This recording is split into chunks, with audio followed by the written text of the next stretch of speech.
Hi everyone, this is from CBIS academy. இன்னைக்கு நம்ம current affairs தான் பார்க்க போகிறோம்.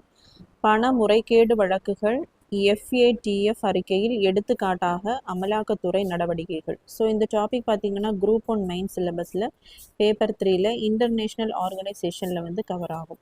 ஸோ FATF அப்படிங்கிறது வந்து ஃபினான்ஷியல் ஆக்ஷன் டாஸ்க் ஃபோர்ஸ் அப்படிங்கிற ஒரு அமைப்பு. ஸோ இது எந்த நாட்டில் இருக்குது அப்படின்னா பிரான்ஸ் நாட்டில் இருக்கக்கூடிய அதனுடைய தலைநகர் பாரிஸில் தான் அமைஞ்சிருக்கு. ஸோ இது வந்து ஒரு உலகளாவிய ஒரு இன்டர்நேஷ்னல் ஆர்கனைசேஷன். இதில் இருக்கக்கூடிய மெம்பர் கண்ட்ரிஸ் பார்த்தீங்கன்னா 40. ஸோ இவங்க வந்து அந்த பண முறைகேடுகளுக்கு எதிரான என்ன நடவடிக்கைகள் எடுக்கலாம் அப்படிங்கிற பரிந்துரைகளை வந்து உலக நாடுகளுக்கு வந்து இவங்க வந்து அளிப்பாங்க. ஸோ அதன் அடிப்படையில் இப்போ பார்த்தீங்கன்னா ஒரு அறிக்கையை வந்து வெளியிட்டிருக்காங்க.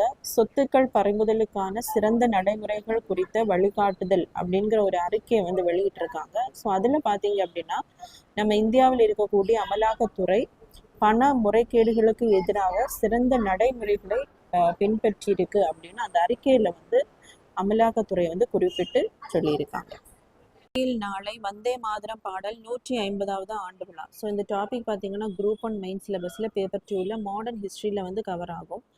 ஸோ வந்தே மாதரம் அப்படிங்கிற பாடல் வந்து நம்மளுடைய தேசிய பாடல். இது எப்போ எழுதப்பட்டிருக்கும் அப்படின்னா 1876ஆம் ஆண்டு பக்கிம் சந்திர சாட்டர்ஜி அவர்களால் சமஸ்கிருதத்தில் வந்து எழுதப்பட்டிருக்கும். நெக்ஸ்ட் பார்த்தீங்கன்னா 1882ஆம் ஆண்டு அவருடைய நாவல் ஆனந்த மடத்தில் வந்து பெங்காலியில் எழுதப்பட்டிருக்கும். ஸோ இதை முதல்ல வந்து எந்த காங்கிரஸ் செக்ஷனில் பாடியிருப்பாங்க அப்படின்னா 1896ஆம் ஆண்டு கல்கட்டாவில் காங்கிரஸினுடைய அந்த செக்ஷனாவது நடைபெற்றிருக்கும். ஸோ அதில் பார்த்தீங்கன்னா ரவீந்திரநாத் டாகூர் அவர்கள் இந்த பாடலை வந்து முதலாக பாடியிருப்பாங்க. ஸோ அந்த செக்ஷனில் வந்து யார் பிரசிடெண்ட்டாக இருந்திருப்பாங்க அப்படின்னா ரஹமதுல்லா எம் சயானி அவர்கள் தான். ஸோ அது மட்டும் இல்லாமல் 1905ஆம் ஆண்டு பெங்கால் பார்ட்டிஷன் நடக்கும்போது ஸோ இந்த பாடலை பாடி தான் நிறைய மக்கள் வந்து அவர்களுடைய அந்த அதிருப்தியை வந்து ஆங்கிலேயர்களுக்கு தெரிவிச்சிருப்பாங்க. ஸோ இந்த நேஷ்னல் சாங் ஆனது எப்போ நம்மளுடைய கான்ஸ்டியூஷன் அசம்பிளியால் ஏற்கப்பட்டிருக்கும் அப்படின்னா ஜனவரி 24, 1950. ஸோ அதே நாள் தான் நம்மளுடைய தேசிய கீதமான ஜனகணமனவும் கான்ஸ்டியூஷன் அசம்பிளியால் ஏற்கப்பட்டிருக்கும்.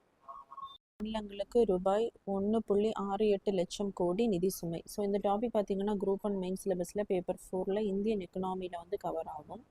ஸோ இந்த மகளிர் நிதி உதவி திட்டங்கள் இப்போ தமிழ்நாட்டில் பார்த்தீங்கன்னா மகளிர் உரிமை தொகை அப்படின்னு 1000 ரூபாய் கொடுக்குறாங்க. அதே மாதிரி இந்தியாவில் பார்த்தீங்கன்னா 12 மாநிலங்களில் வந்து இந்த மகளிருக்கு நிதியுதவி திட்டங்கள் வந்து வழங்கப்படுது. ஸோ இதனால் 1.68 லட்சம் நிதி சுமையானது அதிகரிக்கிறது அப்படிங்கிறத வந்து PRS லெஜிஸ்லேட்டிவ் ரிசர்ச் அப்படிங்கிற சிந்தனை குழு வந்து அவங்களுடைய அறிக்கையை வந்து வெளியிட்டிருக்காங்க.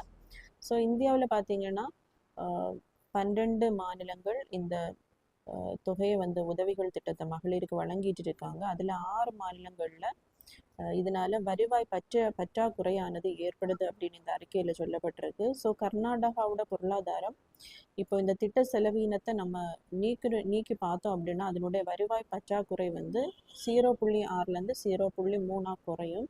ஸோ அதே மாதிரி மத்திய பிரதேசத்தினுடைய அந்த வருவாய் உபரியை பார்த்தோம் அப்படின்னா இந்த திட்ட செலவீனத்தை நீக்கணும் அப்படின்னா 0.4லேருந்து 1.1 மேம்படும் அப்படின்ட்டு இந்த அறிக்கையில் வந்து சொல்லப்பட்டிருக்கு. ஸோ இந்த நிதியுதவி திட்டங்கள் எல்லாமே சமூக நலனை ஏற்படுத்தினாலும் மறுபுறம் ஒரு நிதி நிர்வாக அழுத்தத்தை ஏற்படுத்தக்கூடியதாக அமைந்திருக்கு அப்படிங்கிறத இந்த ஆய்வறிக்கையில் வந்து தெரிவிக்கப்பட்டிருக்கு.